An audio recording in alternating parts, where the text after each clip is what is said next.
I am here with Heather Seever. Heather, tell us a little bit about yourself. I started Olympic lifting when I was about 10 years old. You know, I did gymnastics and basketball and things like that, but I wanted to be around my dad more, even though it was a boy sport. So I was like, well, I really want to try this, even though women weren't in the Olympics yet. I love the competitiveness, and I just kind of stuck with it, and the work that it takes to get to that certain level, like, pushed me always.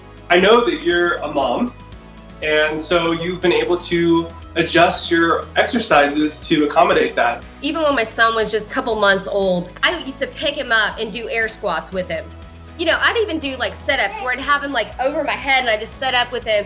And like, he loved every second of it because we're playing to him. But to me, I was like, I'm working out. You have some tips for people to be able to use items around the house to still at least have some strength training, weight resistance there. I do, and it seems kind of silly. I used a book to do air squats with.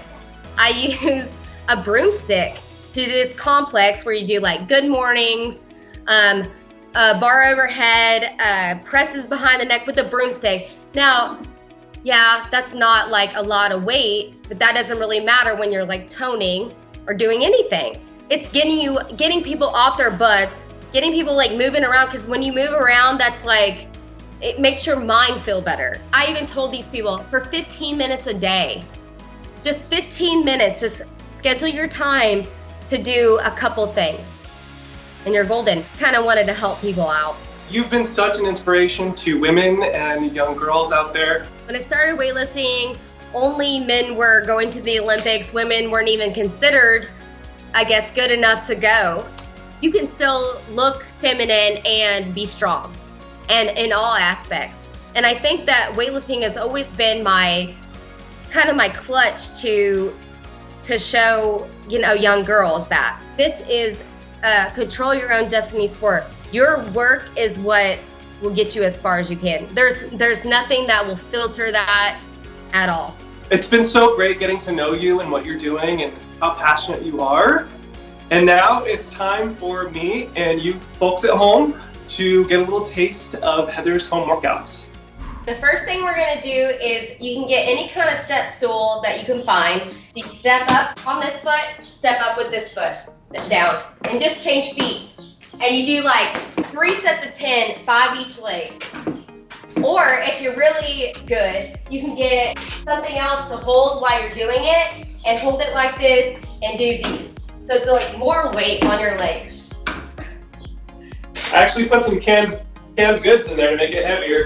Use the back of the chair for support. If you don't need it, do it yourself. And just, you can hold your arms crossed, you can hold your arms out. I just say whatever gives you like a big chest when you're coming up. Fabric softener swing, I guess. So when they go down, they're swinging up with their arms. And when they're coming up with their arms like back behind their head, they're also using your legs to swing it up. Yes, the hips, all right. So the first thing I do is I put it on my shoulders like this. And I do 5 good mornings. So you do this, you bend your knees a little bit and just bend over with a flat back. That works your hamstrings. Yeah, I can feel the stretch when I go down. Yes, so I do 5 of those. And then after that, I do presses. So I just press up the broomstick with straight arms. And then take it over here to here. So you take it over here. So do 5 upright rows. You keep it in close to your body, do 5 of those. Then you bend over and you do 5 bent rows. Bring the broomstick to your chest, do 5 of those. Okay. And that's a complex. My chest. And I'm telling you, yeah, it might be a broomstick, but it will work you. Thank you so much, Heather. I appreciate you taking the time to show us this. Thank you for having me.